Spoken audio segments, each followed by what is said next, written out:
Hey everybody, Mr. Cooper here. I am going to read chapter 1 of Margaret Peterson Haddix's book from the Missing series called Found. This book came out in 2008, and for the next 9 years, Margaret Peterson Haddix released one book in this series. I will tell you, if you enjoyed her Among the Hidden Shadow Children series, this is another one that you can really get a hold of. Let's go ahead and get started. Missing, book 1. The title is Found. It wasn't there, then it was. Later, that was how Angela Dupree would describe the airplane, over and over to one investigator after another. But she was told to never speak of it again. But when she first saw the plane that night, she wasn't thinking about mysteries or secrets. She was wondering how many mistakes she could make without getting fired, how many questions she dared ask before her supervisor, Monique, would explode. "That's it! You're too stupid to work at SkyTrails Air. Get out of here!" Angela had used a Post-it note to write down the code for standby passengers who'd received a seat assignment at the last minute, and she'd stuck it to her computer screen. She knew she had. But somehow, between the flight arriving from St. Louis and the one leaving for Chicago, the Post-it had vanished. Any minute now, she thought, some standby passenger would show up at the counter asking for a boarding pass, and Angela would be forced to turn to Monique once more and mumble, what was that code again? And then Monique, who had perfect hair and perfect nails and a perfect tan, and had probably been born knowing all the SkyTrails code, would get her teeth. She would grit her teeth and narrow her eyes and repeat the code in that slow, fake patient voice that she'd been using with Angela all night. The voice that said behind the words, "I know you're severely mentally challenged, so I will try not to speak faster than 1 word per minute. But you have to realize, this is a real strain for me, because I am so vastly superior." Angela was not severely mentally challenged. She'd done fine in school and at the SkyTrails orientation. It was just that this was her actual first day on the job. And Monique had been nasty from the very start. Every one of Monique's frowns and glares and insinuations kept making Angela feel more panicky and stupid. Sighing, Angela glanced up. She needed a break from staring at the computer screen, longing for a Post-it. She peered out at the passengers crowding the terminal. Tired-looking families were sprawled in seats. Dark-suited businessmen sprinting down the aisle. Which one of them would be the standby flyer who'd rush up to the counter and ruin Angela's life? Generally speaking, Angela had always liked people. She wasn't used to seeing them as threats. She forced her gaze beyond the clumps of passengers to the huge plate glass window on the other side of the aisle. It was getting dark, and Angela could see the runway lights twinkling in the distance. Run away, she thought vaguely, and then, had she blinked? Suddenly the lights were gone. No, she corrected herself. Blocked. Suddenly there was an airplane between Angela and the runway lights, an airplane rolling rapidly toward the terminal. Angela gasped. "What now?" Monique snarled, her voice thick with exasperation. "That plane," Angela said, "at gate 2B, I thought it..." What was she supposed to say? Wasn't there? Appeared out of thin air? "I thought it was going too fast and might run into the building," she finished in a rush, because suddenly that had seemed true too. She watched as the plane pulled to a stop, neatly aligned with the jetway.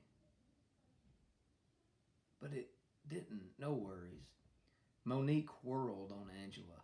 "Never," she began in a hushed voice full of suppressed rage. Never, ever, ever say anything like that. Weren't you paying attention in orientation? Never say that you think a plane is going to crash. Never say a plane could crash. Never even use the word crash. Do you understand? Oh, okay, Angela whispered. Sorry. But some small rebellious part of her brain was thinking, I didn't use the word crash. Weren't you paying attention to me? And if a plane really was going to run into the building, wouldn't SkyTrails want its employees to warn people to get them out of the way? Just as rebelliously, Angela kept watching the plane parked at 2B. Instead of bending her head back down to concentrate on her computer. Monique, she said after a few minutes, should one of us go over there and help the passengers unload? Deplane? She was proud of herself for remembering to use the official airline sanctioned word for unloading. Beside her, Monique rolled her eyes. The gate agents responsible for 2B, she said, will handle deplaning there. Angela glanced at the 2B counter, which was silent and dark and completely unattended. There wasn't even a message scrolling across the LCD sign behind the counter to indicate that the plane had arrived or where it had come from. Nobody's there, Angela said stubbornly. Frowning, Monique finally glanced up. Great, just great, she muttered. I always have to fix everyone else's mistakes.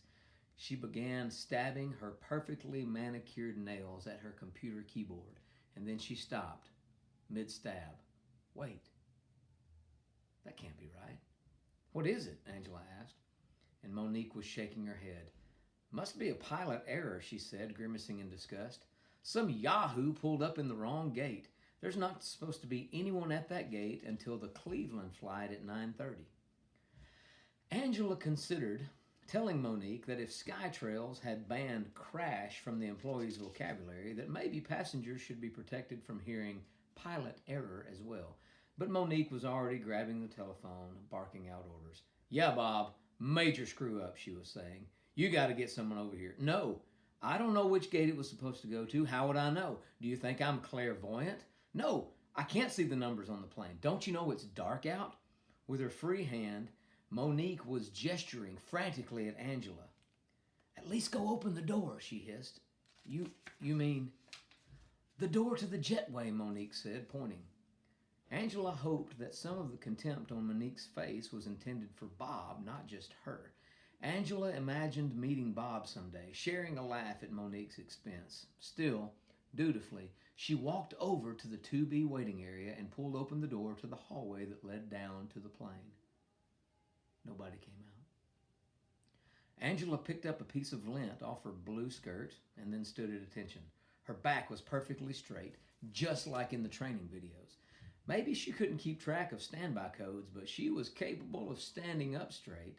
Still, nobody appeared. Angela began to feel foolish, standing so alertly by an open door that no one was using. She bent her head and peeked down the jetway.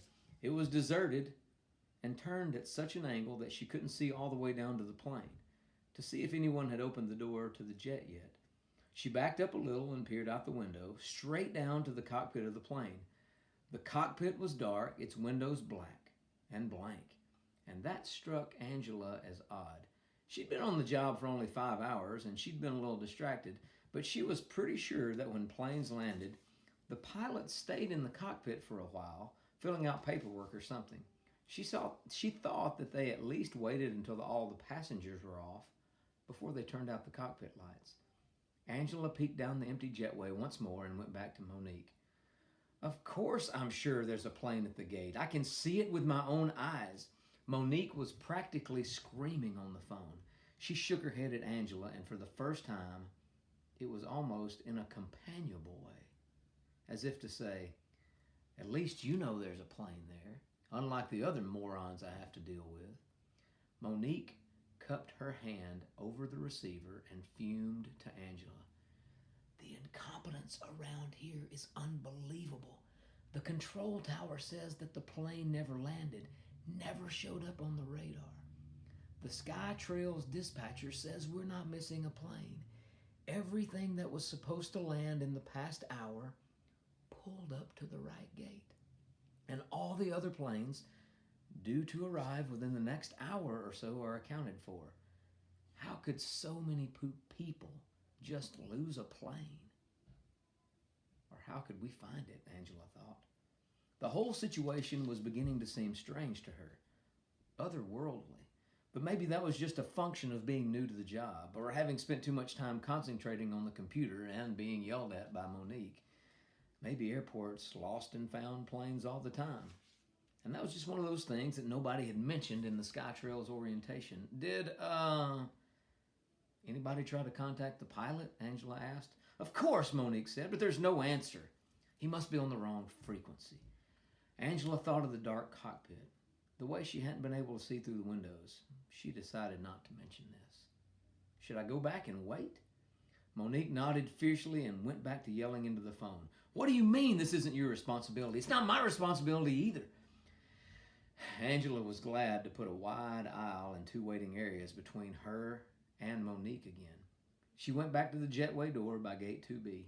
The sloped hallway leading down to the plane was still empty, and the colorful travel posters lining the walls, SkyTrails, your ticket to the world, seemed jarringly bright. And Angela stepped into the jetway. I'll just go down far enough to see if the jet is open, she told herself. It may be a violation of protocol, but Monique won't notice. And when she's busy yelling at everyone else in the airport. At the bend in the ramp, Angela looked around the corner. She had a limited view, but caught a quick glimpse of a flight attendant's little gallery with neatly stowed drink carts. Obviously, the jet door was standing wide open. She started to turn around, already beginning to debate with herself about whether she should report this information to Monique, and then she heard, what? A whimper. A cry. Angela couldn't exactly identify the sound, but it was enough to pull her on down the jetway. New SkyTrails employee saves passenger on first day of the job, she thought to herself, imagining the praise and congratulations, and maybe the raise that she would be sure to receive if what she was visualizing was real.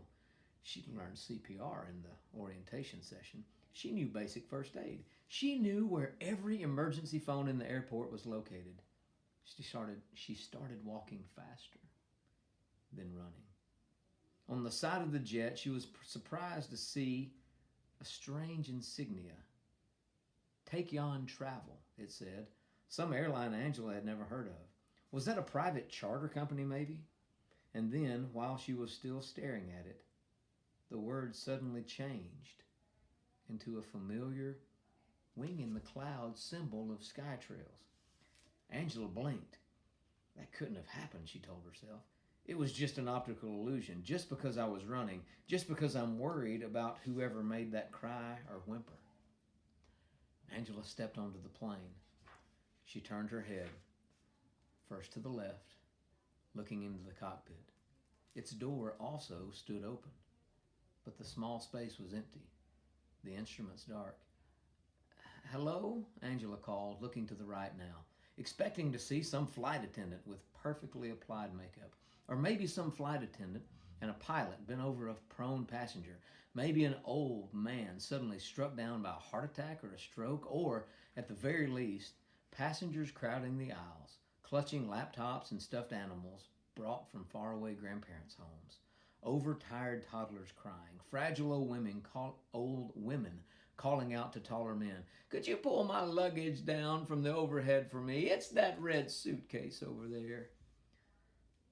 But the aisle of this airplane was it was as empty and silent as its cockpit. Angela could see all the way to the back of the plane, and not a single person stood in her view. Not a single voice answered her. Only then did Angela drop her gaze to the passenger seats. They stretched back 12 rows with 2 seats per row on the left side of the aisle and 1 each on the right. She stepped forward, peering at all of them. 36 seats on this plane, and every single one of them was full. Each seat contained a baby.